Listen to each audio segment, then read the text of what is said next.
और देखिए आज चर्चा होगी, जवाब देना पड़ेगा में पश्चिम बंगाल में जो आग सुलगी है। कल 8 सीटों पर मतदान होना है, लेकिन उससे पहले तनाव के हालात बने हुए हैं। दरअसल 2 दिन पहले बीजेपी टीएमसी कार्यकर्ताओं के बीच झड़प हुई। इस दौरान 7 से 8 लोग घायल हो गए थे। अस्पताल में इलाज के दौरान बीजेपी कार्यकर्ता की मौत हुई, जिसके बाद बीजेपी कार्यकर्ताओं में इस वक्त गुस्सा है। इलाके में केंद्रीय सुरक्षा बलों की तैनाती है। चुनाव से पहले नंदीग्राम के हालात चिंताजनक है और आज इसी पर चर्चा करने वाले, जिसमें कई मेहमान हमारे साथ में होंगे। लेकिन इस बीच सबसे बड़ा सवाल यह है कि चुनाव के वक्त पर बंगाल आखिरकार क्यों सुलग रहा है। पंचायत चुनाव से लेकर देश के चुनाव तक की अगर बात करें तो लगातार कोई भी चरण उठाकर देखे, शांतिपूर्ण तरीके से बंगाल में चुनाव हुआ हो ऐसा कम ही देखा गया। हर चरण में आपने देखा कि अगर कहीं से भी हिंसक घटनाओं की तस्वीरें सामने आई या ऐसी खबर कहीं से मिली तो वो पश्चिम बंगाल रहा। पश्चिम बंगाल में आखिरकार इस आग सुलगने के पीछे की वजह क्या है?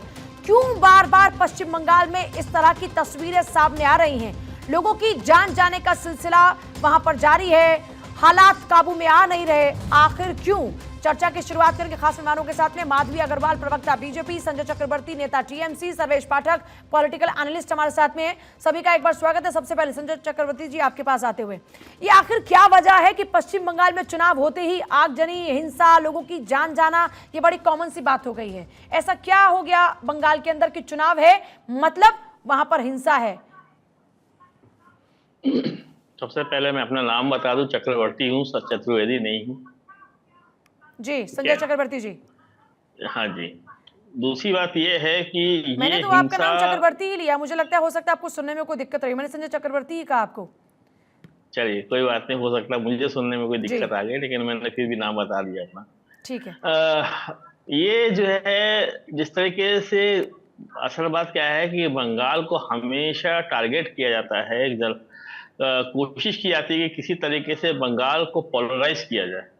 ये पोलराइजेशन की राजनीति है, और अगर कानून व्यवस्था से कहीं से बिगड़ता है तो ये चुनाव आयोग का फेलियर है।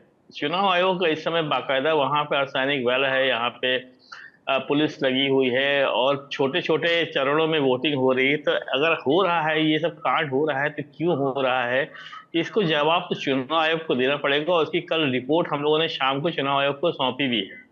देखिए आखिर ऐसी क्या बात है कि इस तरीके से जो घटनाएं रोकी जा सकती थी, क्यों नहीं रोकी गई, जबकि पता है कि यहाँ चुनाव होने वाले हैं। तो ये केवल और केवल सिर्फ वोटरों की पोलराइजेशन करने की पूरी तरीके से कौन कर रहा है कोशिश वोटों का होती है। पोलराइजेशन? कौन करेगा? बीजेपी के अलावा कौन कर सकता है? जानबीन के लोगों की जा रही है, पोलराइजेशन भी यही लोग कर रहे हैं। बिल्कुल अरे ये कुछ भी कर सकते हैं, ये अब सत्ता पे पाने के लिए ये कुछ भी कर सकते हैं। माधवी अग्रवाल जी, इसका जवाब दीजिएगा। ये कह रहे कि सत्ता पाने के लालच में, उस मोह में आप लोग कुछ भी कर सकते हैं, अपने लोगों की जान आप लोगों ने दांव पर लगा दी।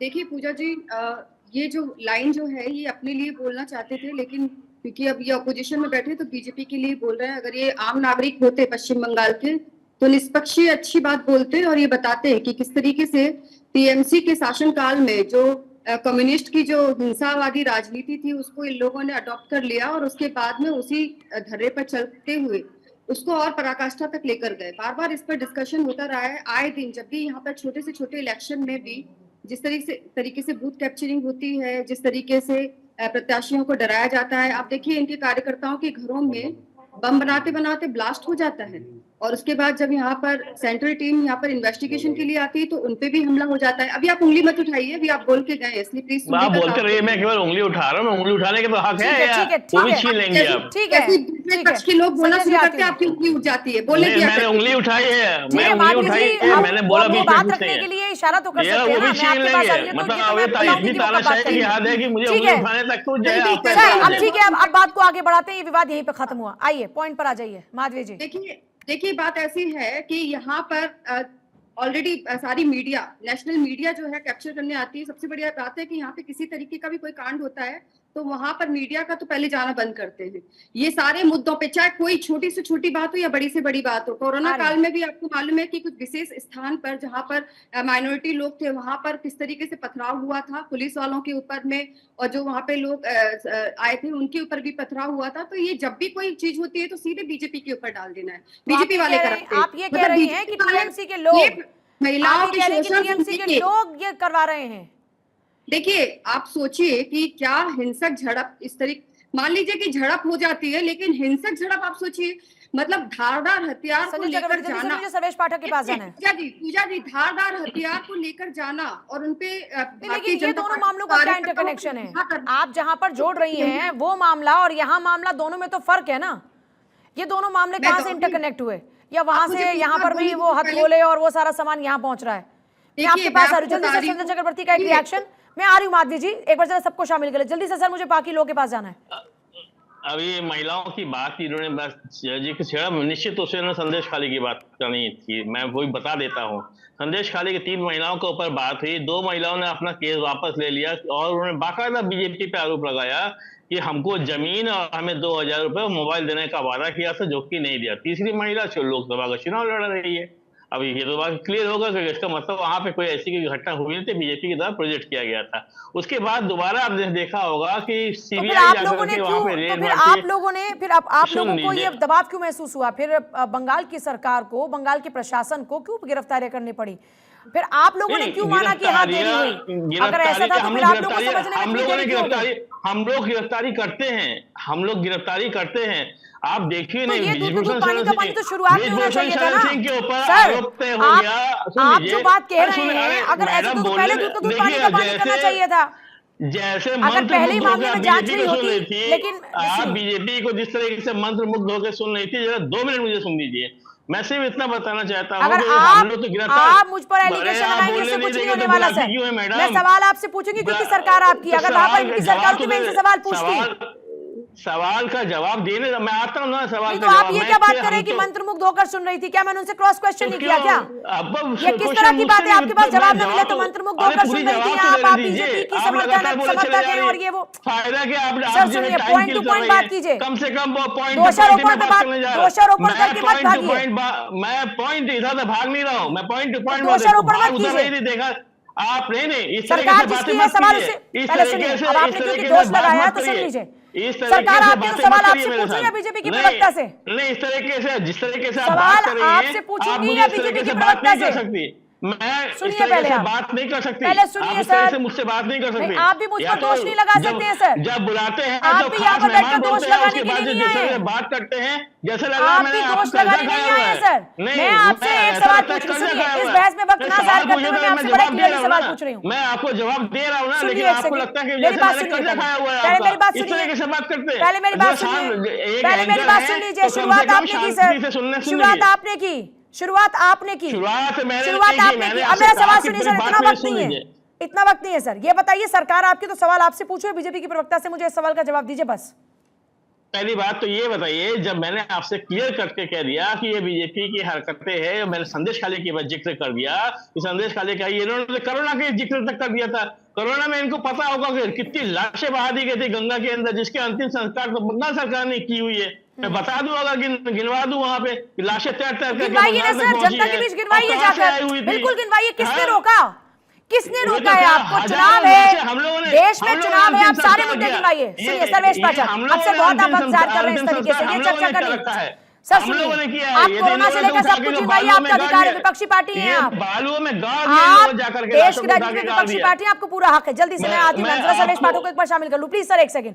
सर्वेश पाठक जी, सबसे बड़ा सवाल ये बना हुआ है कि पश्चिम बंगाल में क्यों ऐसा हो रहा है बार बार? इसके पीछे कौन है? क्या राजनीति इतनी ज्यादा हावी हो गई है कि हर पार्टी अपने अपने लिहाज से यहां अपना रोल निभाती नजर आ रही है और बंगाल जल रहा है, लोगों की जान जा रही है?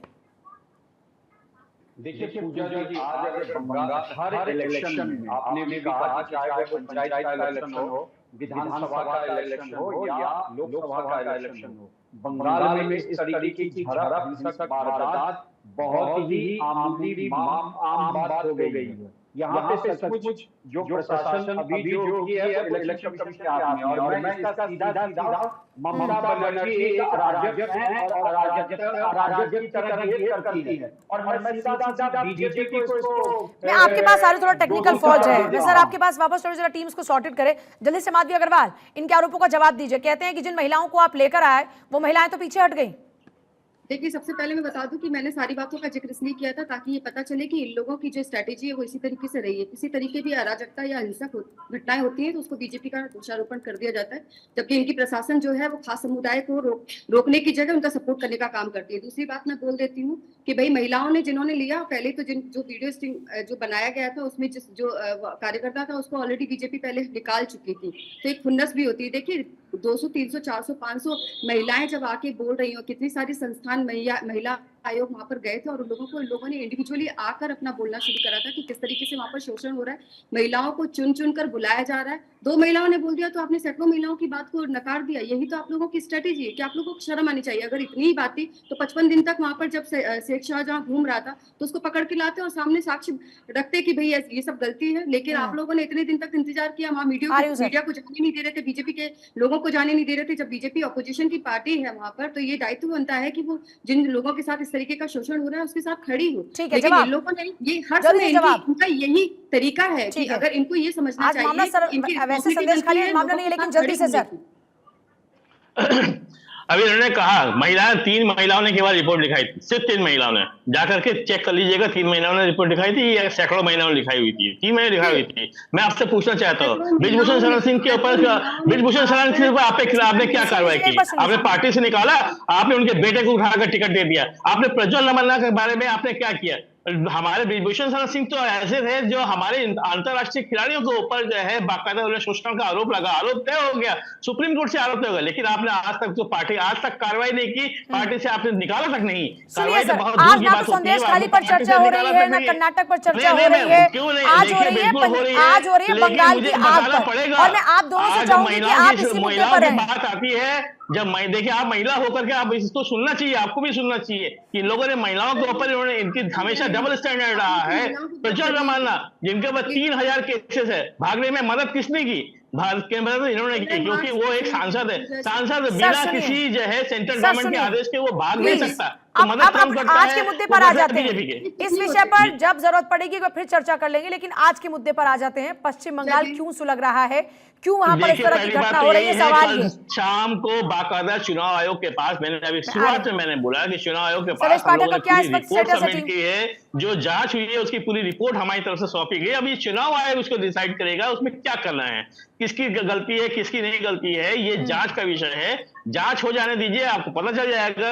लेकिन टीएमसी बीजेपी कार्यकर्ता बार बार कभी पोलिंग बूथ पे बढ़ने लगते हैं, इसका क्या सर, इसका क्या रीजन है? अगर पूरा इस वक्त इलेक्शन कमीशन सुरक्षा व्यवस्था सब कुछ देख रहा है तो फिर ये सब क्यों हो रहा है? जल्दी से डंडा लेकर मुझको मारने आएगा तो क्या मैं जल्दी से इस बात का जवाब बीजेपी के प्रवक्ता देंगे। ठीक है, सर्वेश पाठक जी, आवाज अगर ठीक से आ रही, जल्दी बोले सर्वेश पाठक जी। पूजा जी, देखिए बंगाल में चाहे विधानसभा चुनाव हो, लोकसभा चुनाव हो या ये पंचायत का चुनाव हो, ये हिंसा आम बात हो गई है। और कोई जिम्मेदार हो ना हो, ममता बनर्जी जिस तरीके से अराजकता से वहां पे सरकार चला रही है, मैं तो कहता हूं इसके लिए सेंटर की सरकार दोषी है।